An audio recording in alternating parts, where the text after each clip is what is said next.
Good afternoon, ladies and gentlemen. I'm your host, the Lost Chevalier, and you welcome back to Helltaker: The Second Circle. We are going to play with Lucifer. We're going to go to a date with Lucifer today, and the stuff is that I have already played this day and the day after that one, but I didn't like the videos, so I'm going to do it again because I feel like there is a certain quality that I need to uphold, and this is one of those takes. Second take, one will say. So let's play, shall we? Everything's been recorded correctly. Good. Let's go. Luckily I save and I didn't overwrite the save. Full screen, please, thank you. With the other girls attended to, you head upstairs to once more inform Lucifer of your progress. Lucifer, oh my god, she looks so lovely with that dress, oh my god. After knocking on her door, you enter her room to find her dressed to the heels in what appears to be a party dress, admiring herself in the mirror. Take care, I was hoping you'd finish up in time. Why is that? Got a fun-filled evening plan, Lucy? We both do. We are going to a business meeting of a sensitive nature, I might add. I have taken the liberty to procuring us a reservation at the Palatial. The Palatial? But that's the finest restaurant in the area. Waitlists can stretch for months in advance. How did you manage to get us a reservation on such short notice? Lucifer grins a bullpine grin. Look at her, she's so beautiful.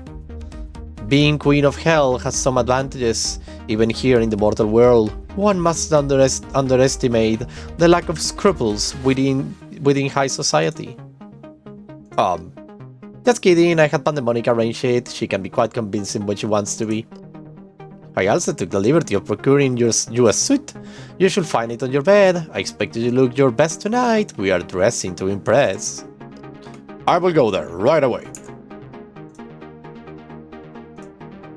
You do as you are bid and change into the starchy tuxedo you find in your room.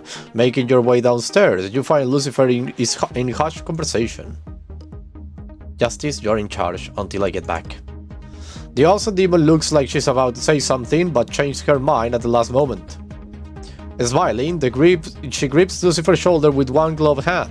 She nods, first at Lucifer, then up the stairs at you. Good luck, my friend. I hope tonight bodes well for the two of you. I keep using both of you, goddammit. Your drive to the Palatial is uneventful, and your occasional attempts to small talk are not reciprocated by Lucifer, as you wonder what on earth could cause the Queen of Hell to want to impress someone.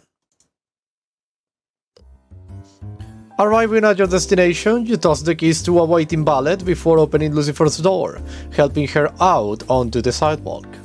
Maybe it's just the light, but she looks enchanting in her glittering dress. Clapping hands, the two of you enter the restaurant. The impeccably dressed waiter inclines his head respectfully as you approach his desk. Welcome to the Palatial. I trust sir and madam have a reservation? Yes, let's see, I-1412-15, I believe it was. The waiter makes a show of flipping through a little leather-bound scheduling book. Eventually he stops and peers down his horn-rimmed spectacles at the page party. Ah, yes, one table for a Lucifer queen. Yes, that's us. But madam, there appears to be only two of you here. Shall we wait for the third party before I accompany you to your table? Third party? You turn to Lucifer, but her gaze is locked upon the waiter. Her answer is cold and holds none of the foreboding now gently bearing at the back of your mind. No, our other member have never been one for punctuality. She will join us when she arrives. Until then, I would like to enjoy a drink with my companion. The waiter's eye twitches in carefully restrained irritation, but he smiles benignly, pick up two menus, and beckons you forwards. This way, if you please. The two of you follow the waiter into the ostentatious depths of the Palatial. The dining area is ornate, marble pillars hold up a painted ceiling. Soft music played by a live band creates a pleasantly soothing background ambience. The table you are shown to is tucked away from prying eyes, and carved from the same hard stone as the rest of the decor. The two of you take your seats, and Lucifer makes a wine selection before the waiter bows and leaves the two of you alone, free for the moment of prying eyes. You ask Lucifer the obvious question. So, who's this your party you have invited along? I thought we were putting pleasure before business on this date. Oh, we are, trust me. Our guests never arrive on time. As to her identity, I thought it would be the best to extend an invitation to our opposition, see if we can resolve this whole dispute peacefully. You invite the leader of the Devout Lords to have dinner with us? What else? I get a romantic evening dinner with my taker, and I get a chance to resolve a burgeoning conflict before it gets any worse. 2 birds with 1 stone, I say. Why bring me along for the meeting, though? I thought you didn't like me snooping around in your affairs of office. Now that is a stroke of brilliance on my part, if I do say so myself. See, whatever happens here, there are going to be people in the house who won't, take my word as the gospel of truth, shall we say. I assume you know of who I refer. Mouth right, you know of your assent. Whatever shall transpire over the course of our meeting, I expect you to faithfully and accurately relate to the rest of the girls, to the letter. I am understood. So why even bring me along as opposed to, say, a tape recorder? Because I enjoy your company. Besides, just because we have business to attend in the near future, it doesn't mean we can't enjoy ourselves in the now. Tell me, how are the girls doing? I have been so caught up in my work I haven't had any free time for them. Sadrada is doing remarkably well, especially in the light of Belphegor burning her home down. Yes, she's been camping in Cerberus' room, though I can't say I'm a fan of that development. Afraid she will get Cerberus hooked on something? Quite the opposite. The thought of Cerberus' enthusiasm rubbing off on Cedrada presents a far more serious threat than any of the fallen lords might think of. Why, just imagine it giving me chills. Under the table, Lucifer gently nudges you with her leg, and you decide to play along. 3 of Cerberus is bad enough, but adding in a 4 that likes experimenting with recreational drugs? Now that's a recipe for the end of the world right there. I say, let a girl dream. Didn't you even have a wish, something you wanted to do when you grow up? A blush creeps into your cheeks as unwanted memories come flooding into your mind. This isn't really the time. Why not here? Why not now? Alright, I will tell you, but you can't laugh. Alright, I promise not to laugh at your silly dreams. I wanted to be an astronaut as a child. Dear me, don't tell me you humans are still interested in that barren expanse of nothing. What on earth could have attracted you to such a career? My grandmother used to read me stories of fate, little except from the Bible teaching moral lessons well suited for the minds of a child. Lucifer rolled her eyes at this, but remained silent. In many of these stories, God speaks to a human from heaven, and at that age that I was, I always assumed heaven was above, in the sky. I wanted to go there, to see the majesty of the heavens all on my own. Well, it seems that you ended up traveling in rather the wrong direction for that. And yet, I do say I still found something worth looking for, if you will pardon the romanticism. Oh no, do go on. It's been ages since someone adored me. Traveling to hell to find myself a harem will most likely be the best de facto experience of my life. A prediction gives all the more relevance considering I expect my lifespan to be shortened drastically by me living with demons. But despite all that, I don't regret a single choice. Knowing you has brought more brilliance into my life than I could have found if I believe it to be 100. This pleases me. Tell me more. You always know what you want, and you always plan ahead to keep yourself and others happy. You may not always be forthcoming with sensitive topics, but I have never once suspected malice to be the reasons behind it. I love the way you curl your hair around your horns, and I love how you polish your crown each night before you go to sleep. I love how you care about the other girls, even if they can't always see it. Your confidence and tenacity befits a queen, and I know that I or any others or any of the others were ever in trouble, you do all in your power you could to help us. I take it I'm touched. I haven't had praise that genuine in over 600 years. I think you deserve a reward. The truth. The truth? Yes, you may ask me one question, and one question only. I will do my best to see it answered truthfully. Is escape from the beast possible? Is escape from the beast possible? Lucifer leans forwards, a slight scold creasing her face. I see you have been moonlighting in the court of the Crimson Queen. It seems judgment suspicious about you were correct. Well, she seems lonely. Is that so? Good. Sighing, the Queen of Hell takes a sip of her wine, exuding an air of mild disappointment. I suppose I shouldn't be surprised. You have always been rather incorrigible, is what I liked about you in the first place. However, I don't think you understand what you're asking for. I take it she's fed you some cock and bull story about my reason for imprisoning her. Actually, she's been rather clandestine whenever the subject is brought up. Remind you of anyone? Unusual. Unfortunately for me, I cannot in good conscience grant your request without informing you of the potential consequences of freeing that old fly from her imprisonment. A long time ago, Beelzebub and I were among the closest of friends. Impetuous, fledgling demons freshly coming to our own. She was the second to join my court, my revolution, and together we waged war on the at-the-time Lords of Hell. Justice was the tier, right? But then who was the... Lucifer raises a hand, cutting you off. Careful, you have already asked me your question, don't push your luck. We had intended to supplant the Four Lords and rule in their stead, but the plan went awry. You told me your friend was taken from me in a spiteful act of senseless wrath. Following our Pyrrhic victory, we dealt with the now ex-lords, stripping them of as much power as we could and casting them into the mortal world. With your whining, move along now. Ouch, easy there. I ain't as well padded as you. What is the meaning of this, Bell? I ask you to dispose of the four as quickly as possible. I have dealt with the other three as you requested, but this one requests a final audience with you, Lucy. Speak, Mammon. What is there left to say? Yes, well, first of all, I wanted to apologize for the action of Satanas. I assure you that they do not reflect my own interests. Change is good, sometimes ventures crumble, only to rise again from the ashes. I have always prized my ability to recognize talent, and darling, you have got the stuff. You think flattery will get you anywhere, Fox? I got a ship to sell you.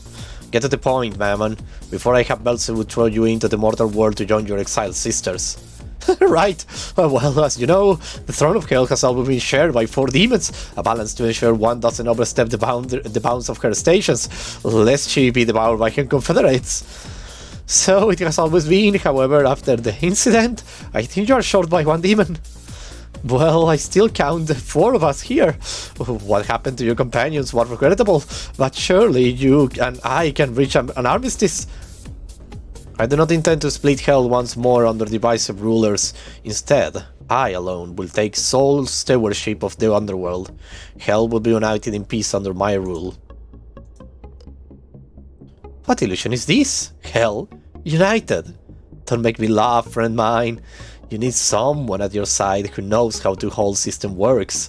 Someone who's used to holding power. Someone like... You will be happy to know that Justice has volunteered to step down from her position as High Prosecutor, and will instead be acting as my advisor in the years to come. As for you, don't think you will get off so easily. What? What have I ever done to you? I didn't join the other 3 in the fighting. I didn't do anything.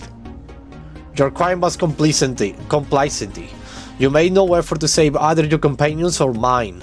No, I think you deserve to share the same fate as your friends, and I certainly hope they are more tolerant of your obsequious ways than I am. What? You can't do this, not to me! Your reign ended when we struck you from your throne. Come along now, no sense in causing a fuss. Bell was always inclined towards being envious. I should have known my elevation might cause some tensions between us.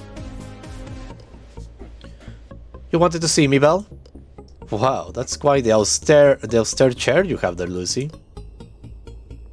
It is, isn't it? And far more practical than those horrid ebony thrones. I hear you have sealed off that part of the castle. Too many bad memories. Speaking of, have you decided what to do with the Revenant? I can't bring myself to keep her in the castle, not when... I have ready to have her transferred to the second circle. I think she will be happier there. You aren't here to commiserate with me, however. What is that you want? I have dealt with Mammon. We won't be seeing her or any of her ilk again. However, yes? Well, Mammon did make a fair point back there. Are we really sure we shouldn't share power? Only for a little bit? Just long enough? We have been through this, Belle. History showed that it's impossible for multiple demons to rule hell in a peaceful manner. Inevitably, they turn their lands against one another for sport or glory.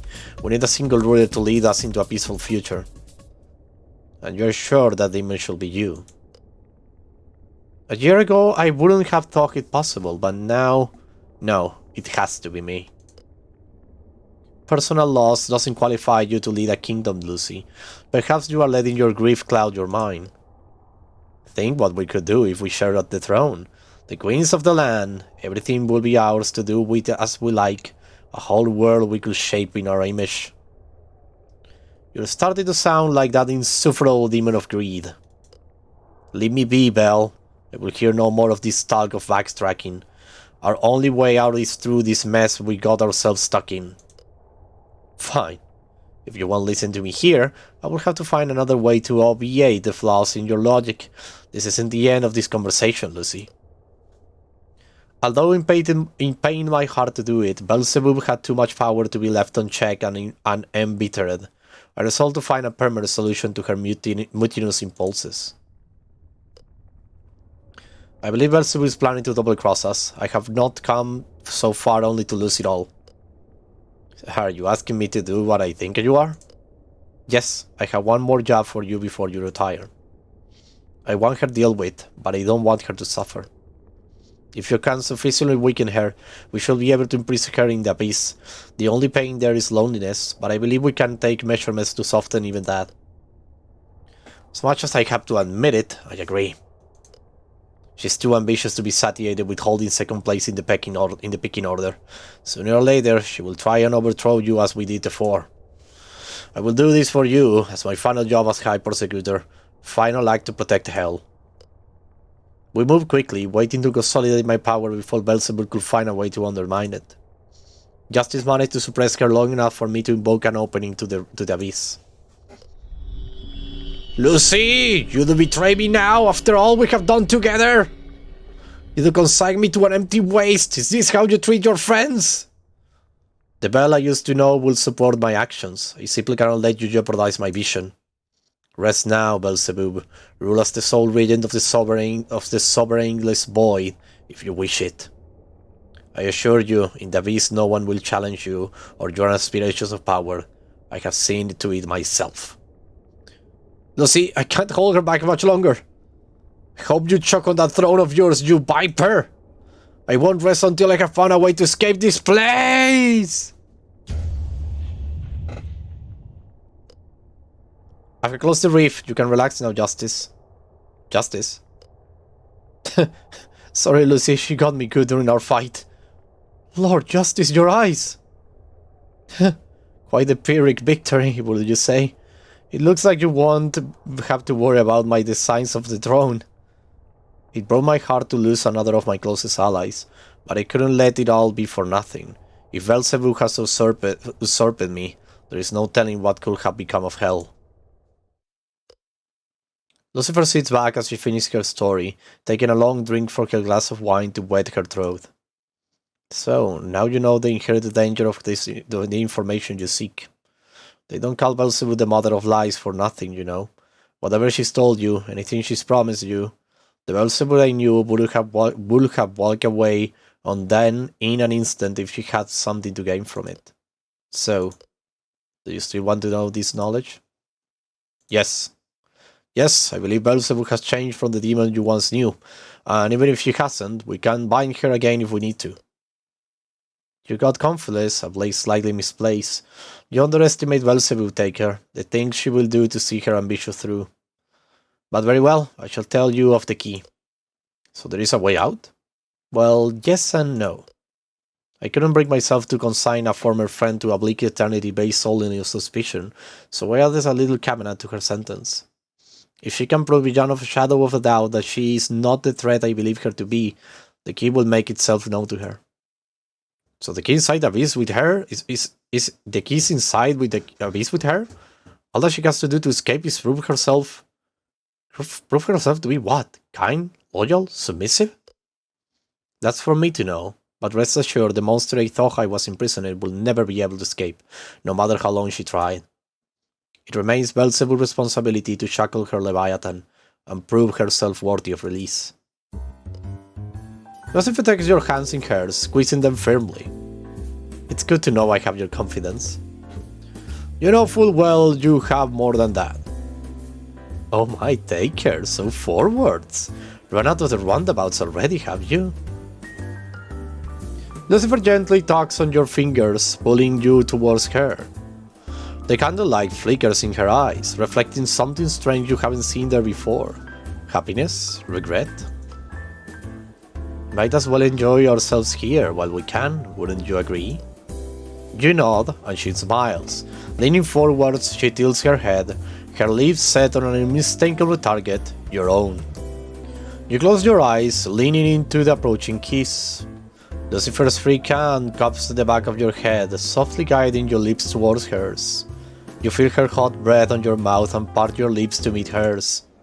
Ugh, you gotta make me barf, usurper. How about you put your newest boy toy down and greet your nemesis like a proper lady? Lucifer's mouth is perhaps a quarter of an inch from your own, when she turns towards the newcomer. The interrupter is a woman, and unmistakably demonic in origin. If the shock of white hair that seems to explode from her skull isn't enough to give away, her crimson eyes and curved ivory coils complete the picture. Unlike the other demons you have encountered so far, this demon fashion sense appears to have been sourced from a local mosh pit. She stands half a head taller than most demons, a feature only enhanced by tattered combat boots laced up her calves. Her outfit is a disjointed mess of fishnets and leather. A slim guitar is hung over one of her shoulders, and from the dents covering the surface you can tell it has been used. Ah, Satanas, I see you are merely fashionably late, as opposed to insultingly. I wasn't expecting you to arrive so promptly. Unlike you, I'm single-minded in my obsessions. Grunting, the demon slides her guitar over the back of the chair before taking her seat. Leaning back in the chair, she places her tattered combat boots up on the ivory tablecloth, the gesture one of contempt and disregard. Very ritzy, this place. It ill suits a pretender such as you. I do hope it's not indicative of what you have done to my castle in hell. Underrated by the open hostility demonstrated by the new demon, Lucifer maintains her polite tone of voice. You look positively famished, practically wasting away. Can I use something to eat? No, thank you. Vipers like you deliver their venom through feast as easily as they do through fangs. Quit dodging the topic at hand, usurper. We are here to strike a deal, nothing more. Lucifer smiles a lipless smiles and gestures the attendant's waiter to find someone else to bother. To business then. Despite the somewhat esoteric nature of the ultimatum your henchwoman delivered my servant here, I believe I have what is that you seek. Oh, you have you? Lucifer inclines her head. I have reached my decision. If it is all you desire, I'm prepared to make an exchange. You agree to let my subject go unmolested on this plane, and in exchange, I will forfeit my life to you. What? Lucifer, no, you can't do this. Under the table, Lucifer squeezes your thigh reassuringly. However, she does not break eye contact with the demon sitting across the table. That's what you're here for, isn't it, Satanas? The wrathful? You want revenge from me deposing you all those years ago, don't you? Oh, trust me. I don't love to rip that pretty little head right off your shoulders, but your pride betrays you once more, usurper. I don't want your life. I want to take back what is mine. Lucifer's brows rise a fraction of an inch. Before furrowing again, Satana's proclamation has evidently caught her off guard. Picking up her glass of wine, she idly sips it while pondering the reprobate demon across the table. Have your years in exile addled your mind, Satanas? I'm offering you my head and the throne along with it. I doubt anyone in my household has a mind to challenge your claim. Satanas laughed, a husky, spiteful chuckle that makes the hair on the back of your neck stand up. You really don't get it, do you? Oh, what am I thinking? Of course you don't. You were always a big picture, you never learned to notice the little things. Satanas gestures toward you with a black-nailed hand. Take this human, for example. You have gone so long without acknowledging your mutant feelings, the tension is practically boiling off you. That's irrelevant. Get to the point already, Satanas, before I lose my patience completely. Heh, alright then. I want something back that was at the time freely given. And while I know it is such bad taste to take back a gift, I find myself rather unable to live without it. Satana stands up as she leans across the table, embers dribbling from her mouth as she delivers her demands. I want my horn back, usurper, nothing more. Lucifer's mouth twists, sinking into firm lipless line. Why, dear Satanas? I haven't the slightest idea where the thing is. Last time I saw it, you broke it off yourself in a last-ditch effort to hurt me. Satanas throws back her head and roars with laughter.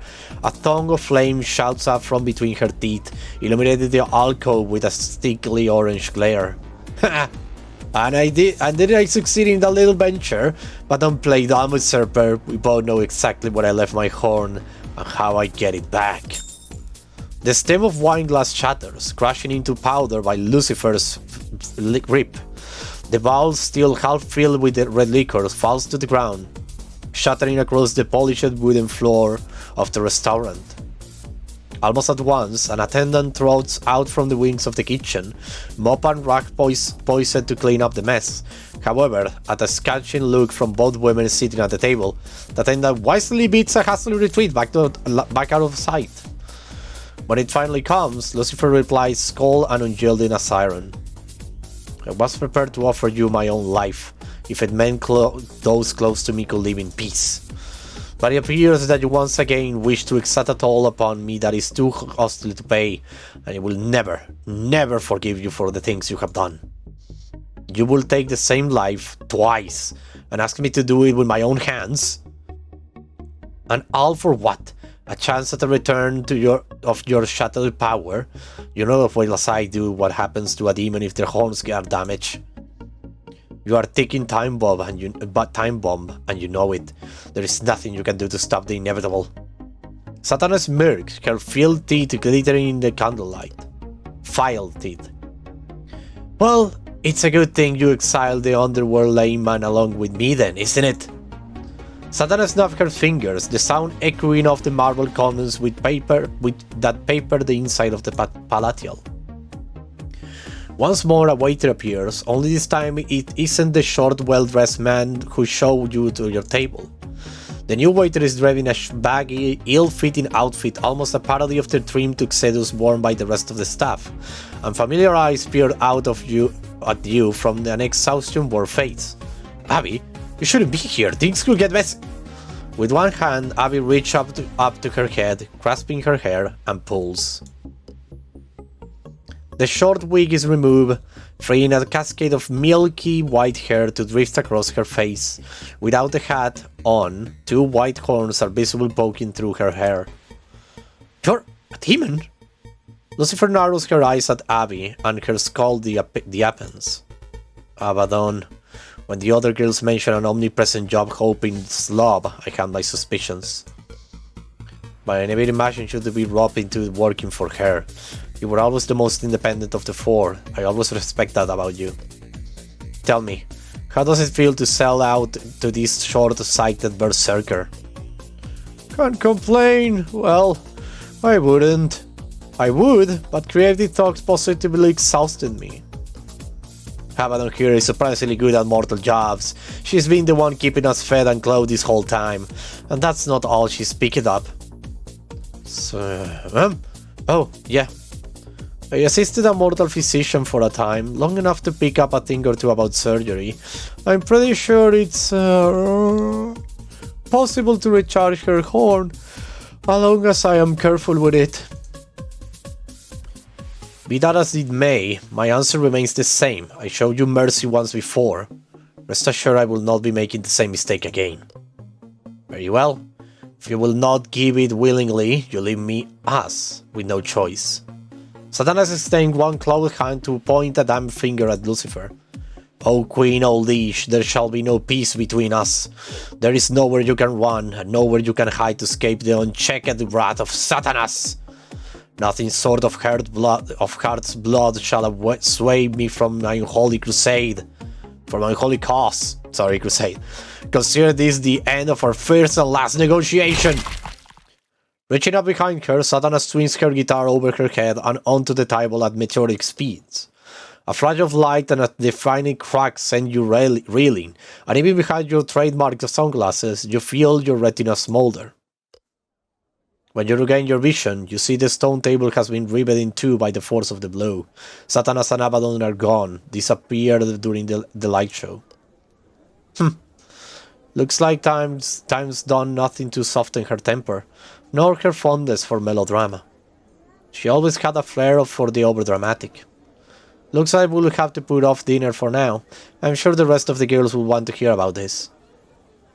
And I can think of at least one I need to have a serious talk with. Oh boy, that was amazing. I love that chapter so freaking much. I think the next thing, listen up. Cerberus is the Revenant, is Asmodeus, the demon that was the third in command with Lucifer. And she was attacked by Satanas, ripped her horn when she was defeated and threw it at Lucifer, but she stood in the way. And so she was basically killed by the horn. But maybe the horn had enough power to bring her back. So it's a big possibility that she is the one that has the horn. And that is why she can't go against Mammon or other of the demonic enemies. Because she is basically part of her, and at the same time it's her own thing. That's my theory, at least. I haven't gone to see Lucifer's second dialogue if I ask about Cerberus, but I think that's my theory. That's my theory, at least. So, ladies and gentlemen, this is all I have today. Tomorrow we will play Beelzebub's Date. It's going to be awesome, I assure you. It's gonna be great. Thank you very much, everybody, for watching. I hope you had a blast. I was the Lost Chevalier, signing out. Bye bye!